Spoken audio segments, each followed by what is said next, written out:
She offered him a six-figure salary on the spot. He laughed and walked out. Amara Chen didn't usually attend pitch meetings herself. As the youngest general partner at a top venture capital firm in San Francisco, she had people for that. But this one was different.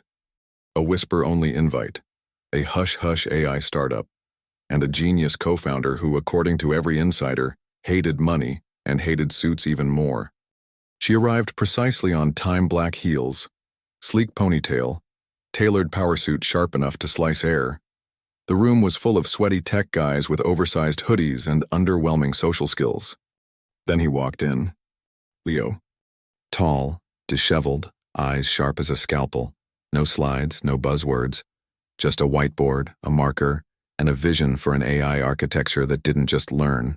It remembered pain. By the time he finished sketching out his prototype, the room was stunned. Amara stood. I want in. On the spot. Full funding, full support. You name your number. Leo blinked once, then laughed. Not politely, not nervously. Like she'd told him a joke. No thanks, he said. I'm not building this to make rich people richer. He packed his bag and walked out. Just like that. She stared after him, stunned. No one said no to her. No one. Especially not some scruffy coder with chalk dust on his sleeves and a chip on his shoulder. But instead of being angry, she was intrigued. Amara couldn't sleep. She'd reviewed hundreds of pitches, closed deals in glass towers overlooking every major city on 3 continents. But Leo's no kept echoing in her head like a challenge. Or worse, like judgment. Her assistant handed her a background file the next morning. Leo Baek, Korean-American. Dropped out of MIT after freshman year. Lived out of a van for 2 years. No social media, no LinkedIn, no angel rounds. Just a scattered trail of GitHub commits, open source miracles, and glowing whispers from fellow devs. But it was one line in the report that pierced her. Built AI to mimic his mother's voice after she lost the ability to speak. Suddenly, the tech wasn't just brilliant, it was personal, intimate, human. And Amara hated how that made her feel. Vulnerable, curious, small. She tracked him to a cluttered co-working space in the Mission District. She didn't send an assistant. She didn't wear heels. She didn't bring contracts. Just herself. He was there, headphones on, tapping out code like it was therapy. She sat across from him and waited. He noticed, pulled off his headphones, eyebrow raised. You stalking me now? I don't chase people, she said calmly. But I've never met anyone like you. Leo leaned back. That's the problem. You think saying that makes you different? Amara flinched just slightly. He continued. I've seen your type. You invest in pain only when it can be packaged and scaled. My work doesn't need your money. It needs space. Her voice wavered just for a second. I know what it's like to build something for someone who's already gone. That stopped him. He looked at her differently. Like maybe, just maybe, there was something real underneath the polish. But then he shook his head. You're still too late. He stood up, grabbed his laptop, and walked out again. She didn't call after him. But something inside her cracked open. And for the first time in a long time, Amara Chen didn't know whether she was chasing a business deal or chasing the part of herself she'd buried years ago. Amara tried to forget. She drowned herself in pitch decks, IPO forecasts, and red-eye flights. She gave sound bites to Forbes, signed a deal with a crypto firm she didn't believe in, and smiled in all the right photos. But at night she kept hearing his voice. You invest in pain only when it can be packaged and scaled. She hated how deeply it landed. Because it was true. She hadn't cried at her mother's funeral, hadn't returned to Seoul in years. She buried her grief in ambition, built her empire out of silence and control, until a scruffy coder with a cracked laptop and tired eyes peeled it all back in 2 conversations. So she stopped pretending. She flew back to San Francisco. This time she didn't bring a proposal. She brought herself, stripped down. She tracked Leo to a community center in Oakland, where he'd been volunteering in a tech program for low-income kids. She watched him from a hallway, teaching a group of teenagers how to build their own game engine, laughing, alive in a way she'd never seen him. He saw her, paused.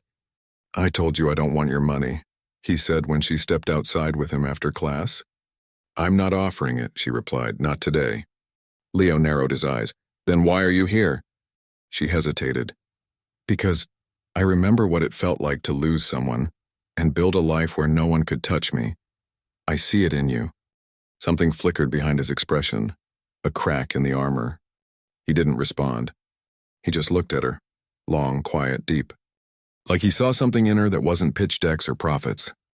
And for the first time since she became Amara Chen, the shark, the investor, the empire, she hoped someone would see Amara, the daughter who never got to say goodbye. Rain tapped gently against the rooftop of the center as Leo led her into his cramped workspace upstairs. Part storage room, part lab, part sanctuary.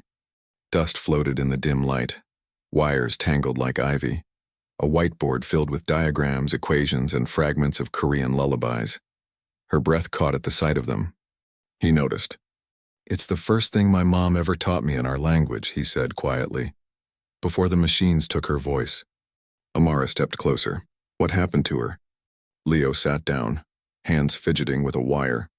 She had ALS, rapid onset. We lost her speech in 6 months. She used to sing while cooking. I tried to teach the AI her rhythms, her pauses, her joy. Amara lowered herself into a chair, slow. "That's not coding, that's resurrection." He met her eyes. "That's why I don't want your investors.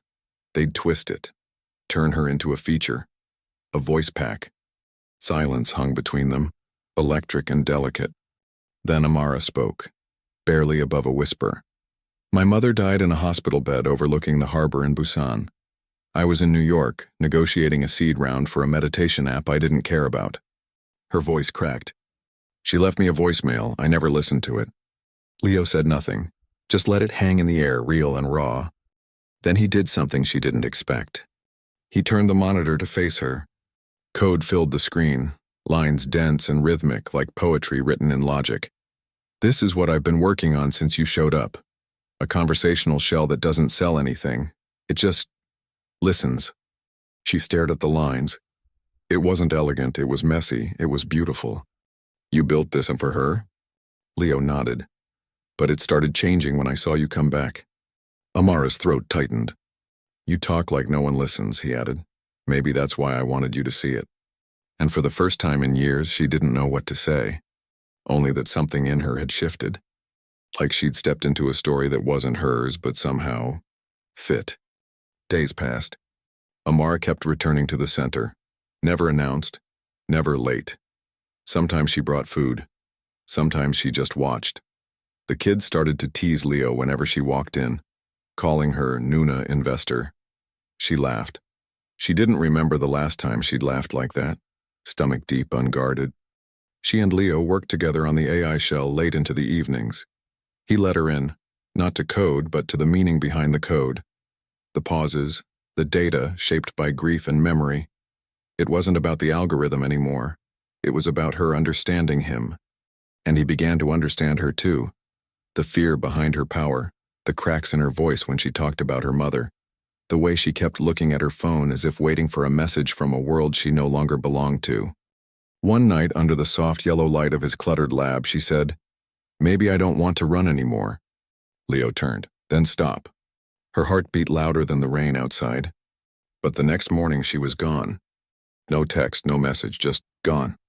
Leo waited 3 days before calling her assistant, who answered briskly. "Miss Chen flew to Seoul, family matter. She asked not to be disturbed." What the assistant didn't say was that Amara had broken down in the back of the car after leaving Leo's place, had begged her father not to pull her back into the family business, and then boarded the plane anyway. She didn't want to leave. But the past had called. And when the past calls in her world, you answer. Even if it means breaking something real, before it even had a chance to begin. Seoul was colder than she remembered. Amara stood in her childhood apartment, a place filled with marble, polished silence, and people who bowed but never looked her in the eyes. Her father greeted her with a nod and a contract. Her mother's things were gone, boxed and buried under obligations. "You've had your break," he said without irony. "Now it's time to lead." She nodded, but her heart stayed in Oakland. Back at the center, Leo tried to focus. He poured himself into the AI shell, updating voice models, writing cleaner scripts, building a memory function that could distinguish sadness from grief. But something was missing. Her questions, her presence, the warmth that crept into his voice when she entered the room. She hadn't called, not even once. He thought she was different, thought maybe, just maybe, she saw what he was trying to do. Not to sell, not to scale, just to preserve something sacred. Then one night, while cleaning out an old drawer, he found the mug she always used. Lipstick still faint on the rim. He held it in both hands, sat down in front of the AI interface, and pressed record. A blank prompt blinked. He whispered, "What if she never comes back?" The shell replied with her voice, or rather the closest thing to it, stitched from samples and echoes. But it didn't help, because it wasn't her. And across the world, Amara stared at the message thread she never sent. "I should have stayed. I'm sorry. Please wait for me." But she didn't hit send. She just placed the phone down, pressed her palms together like her mother used to do when praying, and wished that someone, anyone, would choose her over duty. The gala was extravagant. Crystal chandeliers, cameras flashing. Amara stood in a red designer gown, the image of control and legacy. Her father introduced her to potential partners with pride she couldn't feel. She smiled, toasted, bowed, all perfectly rehearsed. But inside she was breaking. Every spotlight burned. Every glass clink echoed Leo's absence. That night in her hotel room overlooking the Han River, she finally opened her mother's last voicemail, the one she couldn't bear to hear until now. Her mother's voice soft and slow. "Amara, don't become so strong that you forget how to be loved. You were always allowed to be more than perfect." She cried, not just for the voice, but for everything she had silenced in herself. Across the ocean, Leo stood in the center after hours, fixing an input bug one of the kids had flagged. He heard a notification ping, a single message after weeks of silence. From Amara. I listened to her voice. "Yours was the first place I wanted to run to." He didn't reply. Instead, he powered down the terminal, walked out of the center and stood beneath the streetlight where they used to wait for the rain to stop. And then, in a moment that felt too dramatic to be real, headlights appeared. Her car. She stepped out, breath visible in the cold air, hands trembling as she gripped the strap of her bag. "I was afraid," she said. Leo didn't move. "Of what?" "That I'd ask you to wait and you wouldn't." His voice cracked. I never stopped. They stood in silence. The city buzzed around them, but their world narrowed to two people, one finally ready to be loved, and one who had loved quietly all along. She stepped forward. "I'm not here to make an offer," she whispered. Leo smiled. "I'm not here to refuse one," he said. And this time, when she reached for him, he didn't pull away. Weeks passed. The world outside moved fast. IPOs, market shifts, headlines. But in the little lab above the community center, time moved differently. They rebuilt the AI shell from scratch. Not to pitch, not to scale, but to honor the voice of a mother, the memory of a lullaby, the pieces of themselves they once buried beneath ambition and grief. Amara didn't return to the firm. She stepped down quietly, handed her shares to someone younger, hungrier, still chasing the things she thought once mattered. Her father called twice. She didn't answer. She'd spent her whole life chasing his approval. Now she was learning to chase peace instead. Leo invited her to speak to the kids one afternoon, not as an investor, but as a woman who had learned how to start over. She wore sneakers. She spoke softly. And when one girl asked, "Weren't you scared to walk away from everything?" Amara looked at Leo, then back at the girl and said, "I wasn't walking away. I was walking toward the first thing that ever felt real." That night, Leo showed her the final update, a new feature. The AI could now respond not just to voice, but to silence. When it detected long pauses, it would ask gently, "Are you still there?" Amara listened, tears welled. She reached for Leo's hand. "I used to think love was something you earned," she whispered. Leo squeezed her fingers. "I used to think it was something you lost." The cabin light flickered softly. Outside rain kissed the windows. They didn't need a launch or a headline. They had each other. And in a world that measured worth in noise and numbers, they chose something quieter, something real, something that couldn't be scaled, but could finally be lived.